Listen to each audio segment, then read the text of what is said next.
Good evening to all of you. देखिए, projectile का third part हम लेके आए हैं।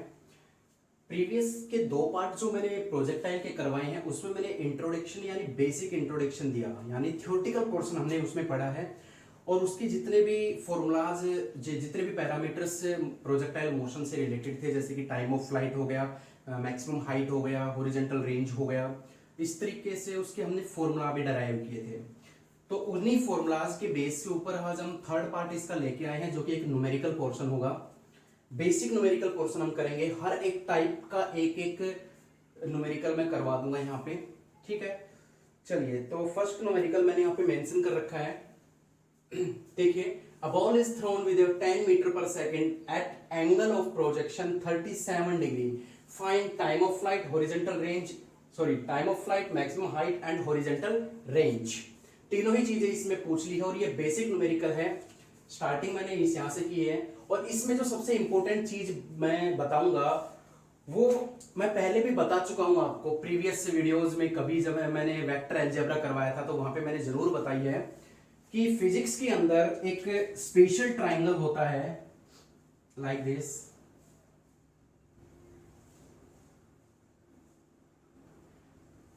थ्री फोर फाइव, याद करो मैंने आपको जरूर बताया था 3 4 5 और 4 3 5 का ये एंगल 37 होता है और ये एंगल 53 डिग्री होता है। तो जब भी आपको 37 और 53 डिग्री का एंगल आपको कहीं भी नजर आए तो ये दोनों ट्राइंगल आपकी बहुत हेल्पफुल होंगे, ठीक है। तो चलिए स्टार्ट करते हैं फर्स्ट न्यूमेरिकल आज का। The ball is thrown with 10 metre per second at angle of projection 37 degree. तो अगर मैं इसका बेसिक सा डायग्राम बनाऊं तो बहुत ही सिंपल सा है। मान लीजिए यहां से कोई बॉल को प्रोजेक्ट किया गया है तो इसकी ये जो स्पीड है ये स्पीड है 10 मीटर पर सेकेंड। तो आपको मालूम है ये जो एंगल है ये 37 डिग्री दे रखा है, ठीक है।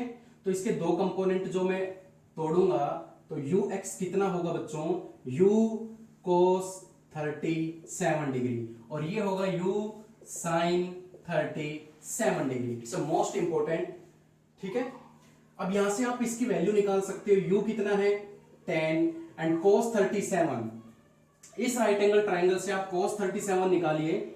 cos 37 डिग्री कितने का होता है, देखिए cos होता है base upon hypotenuse, base upon hypotenuse 4/5, this is 4/5 और ये वैल्यू कितनी आती है 8 मीटर पर सेकेंड।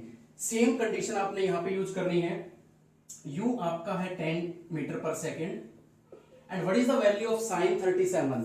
इसी राइट एंगल ट्राइंगल से आप sin 37 भी इजीली निकाल सकते हो, ठीक है। और sin 37 क्या होता है, perpendicular upon hypotenuse, this is 3/5। 3/5 करेंगे तो इसकी वैल्यू कितनी आएगी 6 metre per second. It's most important. अगर आपको ये निकालनी आ गई तो टी एच और आर निकालना कोई बड़ी बात नहीं है, बहुत ही सिंपल कंसेप्ट यहाँ पे हम यूज करेंगे। देखिए डायरेक्ट फॉर्मूले और आंसर हमें मिल जाएगा। जो समझने का था वो यही पोर्शन था। अब हम डायरेक्ट करेंगे। हमारा फर्स्ट पार्ट है टाइम ऑफ फ्लाइट।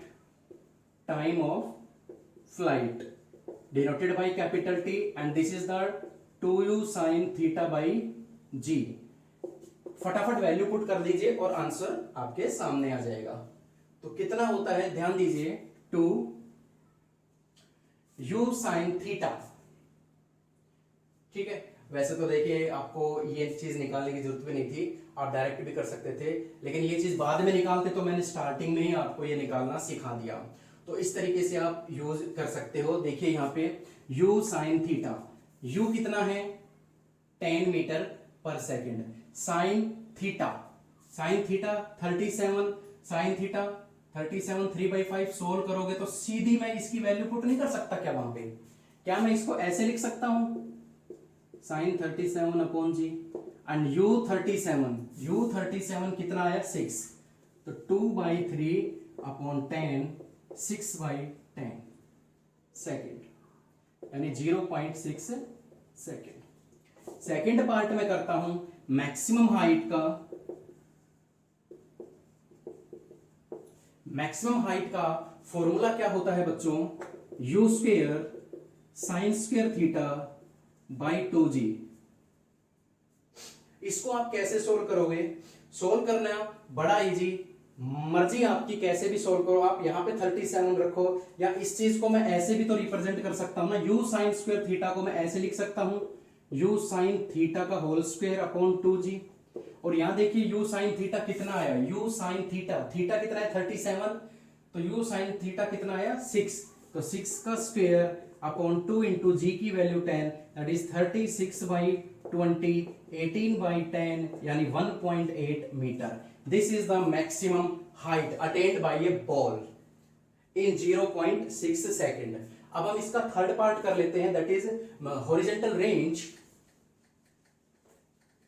चलिए हॉरिजॉन्टल रेंज करते हैं इसका थर्ड पार्ट।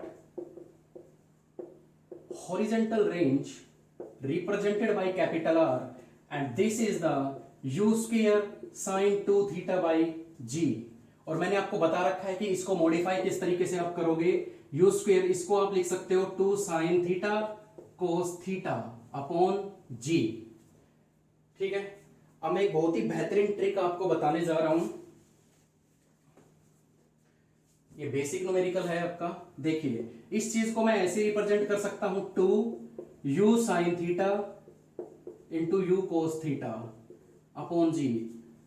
ये ऐसा क्यों किया मैंने? क्योंकि वैल्यू हमारे पास है, साफ तौर पे हम सीधी वैल्यू भी रख सकते हैं। u साइन 37 कितना 6, that is 6, and u cos theta कितना आया 8, और बाई g की value 10, that is 96/10, that is 9.6 मीटर। यानी बॉल कितनी आगे जाके गिरेगी, यहां से यहां तक का डिस्टेंस कितना हो गया, और यहां से यहां तक का डिस्टेंस कितना आया था 1.8। ठीक है, तो this is the basic numerical. याद रखना इसी तरीके, मैंने बेसिक तो नहीं कहूंगा क्योंकि बेसिक होता तो 37 की बजाय नॉर्मल वो एंगल देता जो आपकी ट्रिग्नोमेट्री टेबल में आसानी से मिल जाए, लेकिन मैंने डायरेक्ट 37 से पढ़ाना स्टार्ट किया क्योंकि +1 का लेवल इसी तरीके का होता है कि आप 37 और 53 को समझिए। बेसिक तो आप वैसे भी कर लोगे। ठीक है, तो this is your first numerical. Next numerical पे आते हैं हमारा। देखिए इसी क्वेश्चन में एक और क्वेश्चन पूछा गया है यहाँ पे।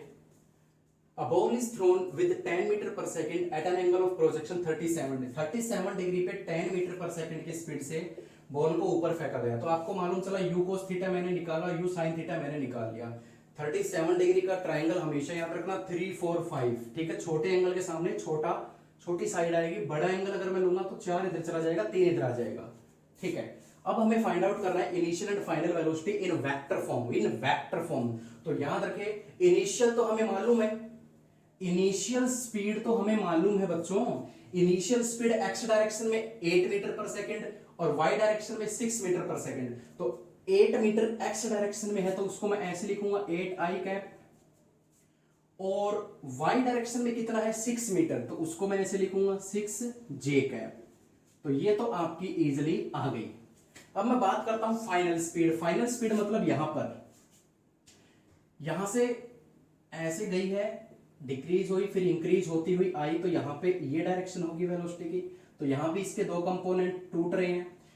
तो मैंने जब इसका बेसिक इंट्रोडक्शन करवाया था प्रोजेक्टाइल का, तो मैंने आपको बताया था कि कौन सी ऐसी स्पीड है जो कांस्टेंट रहेगी, एक्स डायरेक्शन में वाली या वाई डायरेक्शन वाली। तो मैंने ये बताया था अगर ये 8 मीटर पर सेकंड की स्पीड से चल रही है तो यहां भी इसकी ये 8 रहेगी, यहां भी इसकी ये 8 रहेगी, यहां भी 8 रहेगी, यहां भी 8 रहेगी, और यहां ये भी 8 मीटर पर सेकंड ही रहेगी। अब बात करते हैं वाई की। वाई में क्या है कि वाई में जो बॉडी जा रही है ऊपर की तरफ वो अपनी स्पीड डिक्रीज करेगी मैक्सिमम हाइट तक और फिर इंक्रीज करती आएगी। तो जितनी स्पीड से यहां से ये प्रोजेक्ट हुई थी ना, यानी ऊपर वाई डायरेक्शन में कितनी स्पीड से चली थी 6 मीटर पर सेकंड, तो यहां भी इसकी स्पीड कितनी रहेगी 6 मीटर पर सेकंड। ये डिक्रीज जरूर होगी लेकिन ग्रेविटी की वजह से जब ये ऊपर से नीचे की तरफ आएगी तो इसकी स्पीड बढ़ जाएगी। तो जितनी स्पीड से बॉडी प्रोजेक्ट होती है ऊपर की तरफ उतनी ही स्पीड से वो नीचे की तरफ आती है। तभी तो मैंने बताया था कि यहां से यहां तक का टाइम पीरियड और यहां से यहां तक का टाइम पीरियड बिल्कुल सेम रहता है। तो ये बिल्कुल सेम रहेगा। तो इस तरीके से अगर मैं फाइनल स्पीड को रखूं तो एक्स डायरेक्शन में 8 आई कैप हो गया और वाई डायरेक्शन में क्या है 6 नीचे की तरफ जा रहा है तो -6 j cap, this is the metre per second and metre per second. बहुत ही इजी है। ये इनिशियल स्पीड आ गई, ये फाइनल स्पीड आ गई वेक्टर फॉर्म में। ठीक है, तो एक इस तरीके का भी क्वेश्चन आपसे पूछा जा सकता है। चलिए next, this is our third numerical. इसमें एक नया कंसेप्ट आया है। A ball is thrown with a 50 metre per second, वहां पे 10 मीटर था, यहाँ 50 metre per second at the angle of 37, find velocity vector and speed of particle after 2 second of projection. Body जब प्रोजेक्ट हुई तो उसके 2 सेकेंड बाद जैसे मैंने बॉल को ऊपर फेंका, इस तरीके से बॉल को फेंका, तो 2 सेकेंड बाद उसकी वेलोसिटी और उसकी स्पीड फाइंड आउट हमें करनी है। तो इस तरीके के न्यूमेरिकल को समझिए। सबसे पहला वही पोर्शन देखिए, बॉल को प्रोजेक्ट किया गया, ठीक है, बॉल को प्रोजेक्ट किया गया है बच्चों 50 मीटर पर सेकंड की स्पीड से एट एन एंगल 37 डिग्री। तो इसका ये कंपोनेंट और ये कंपोनेंट आप इजीली निकाल सकते हो यहाँ पे। ठीक है, चलिए पहले ये निकाल लेते हैं। तो कितना हो जाएगा ये u cos 37, तो u कितना है 50 और cos 37, बार बार समझा रहा हूं, फिर से एक बार देख लीजिए। अगर इस तरीके का 37 तो 345 का आता है यहाँ पे पोर्शन। तो cos की वैल्यू होती है बेस अपॉन हाइपोटेन्यूज 4/5। 4/5 का मतलब होता है 40 मीटर पर सेकंड की स्पीड से ये आगे की तरफ जा रही है। और horizontal vertical speed u sin 37, तो ये हो जाएगा 50 और sin 37 की वैल्यू अगर आप उस ट्राइंगल से निकालते हो तो वो आएगी आपकी 3/5, that is 30 metre per second. तो सबसे पहला कंसेप्ट तो यही है, आप ये निकाल लिया करो। ठीक है, चलिए अगर ये आपका आ चुका है तो अब हम क्या करते हैं, हमें तो 2 सेकंड बाद का चाहिए, तो मैं इस डायग्राम को थोड़ा सा बड़ा बनाने की कोशिश करूंगा यहाँ पे ताकि आपको क्लियर हो जाए। देखिए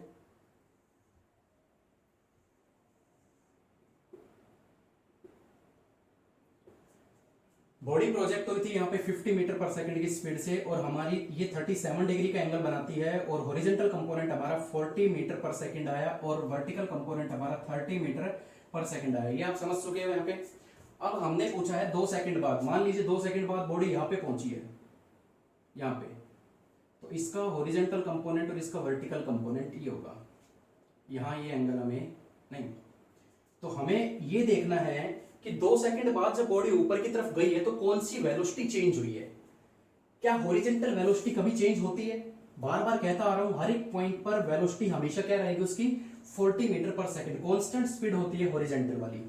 ठीक है, क्या वर्टिकल चेंज होगी? बिल्कुल वर्टिकल चेंज होगी। तो वर्टिकल की हमें 2 सेकंड बाद की वेलोसिटी फाइंड आउट कर लेनी है। तो मैं यहां लिख देता हूं कि एक्स डायरेक्शन में तो यही रहेगी, कभी चेंज नहीं होगी, लेकिन Vy हमें फाइंड आउट करनी है। और इसको फाइंड आउट करने के लिए हम अपना बेसिक तरीका आजमाते हैं। यहाँ पे Uy कितना है 30 मीटर पर सेकेंड, Ay कितना है -g यानी -10 लिख सकते हैं यहाँ पे, और यहाँ पे टाइम पीरियड दे रखा है दैट इज 2 सेकेंड। तो आप इजिली Vy फाइंड आउट कर सकते हो v is equal to u plus 80 वाली इक्वेशन से। v कितना है नहीं मालूम, u कितना है 30, g -10 इंटू 2, तो v की वैल्यू आती है y डायरेक्शन में हमारी 10 मीटर पर सेकेंड है। कितना आया 10 मीटर पर सेकेंड। ये चीज आ चुकी है। x डायरेक्शन में 2 सेकंड बाद उतनी ही स्पीड रहेगी और 2 सेकंड बाद y डायरेक्शन में कितनी होगी 10 मीटर, यानी थोड़ी सी डिक्रीज हो जाएगी। ठीक है, अब बात करते हैं वेलोसिटी वेक्टर। तो यानी इनको वेक्टर फॉर्म में कैसे लिखोगे आप? देखिए vx हमारा 40 आया, vy हमारा 10 आया, तो इन वेक्टर फॉर्म कैसे लिखोगे? वेक्टर फॉर्म x डायरेक्शन में 40 मतलब i कैप और y में 10 मतलब j cap. This is the velocity in the vector form. अब उसने स्पीड भी पूछी है, तो स्पीड तो बहुत इजी है, आपको मालूम है स्पीड क्या होती है, मैग्नीट्यूड ऑफ वेलोसिटी, क्योंकि वेलोसिटी वेक्टर क्वांटिटी और स्पीड क्या है स्केलर क्वांटिटी है। तो आपको मालूम है स्पीड क्या होती है, मैग्नीट्यूड ऑफ वेलोसिटी। ये मैं पहले भी करवा चुका हूं आपको वेक्टर अलजेब्रा में। तो वेलोसिटी का मैग्नीट्यूड हमें फाइंड आउट करना है, दैट इज 40 स्क्वायर और 10 स्क्वायर। ये आपको फाइंड आउट करना आता होगा, तो इसको आप सोल्व कीजिए। दिस इज द मीटर पर सेकंड स्पीड, ये आपकी स्पीड आ चुकी है, और this is the velocity vector after 2 second. अब कोई भी न्यूमेरिकल आपको दे दिया जाए, कोई भी टाइम पीरियड आपको दे दिया जाए, आप इजीली फाइंड आउट कर सकते हो वेलोसिटी वेक्टर और स्पीड उस कंडीशन में। तो इसमें और भी कंडीशंस और भी देखिए, इसमें एक और कंडीशन, इसी क्वेश्चन में एक और क्वेश्चन पूछा गया, अगर आपको एक और कंडीशन दे दी जाए कि फाइंड, इसमें अगर वेलोसिटी वेक्टर और स्पीड आपको निकालनी आ गई, तो इसमें एक क्वेश्चन और दिया गया है, और वो कंडीशन क्या है कि फाइंड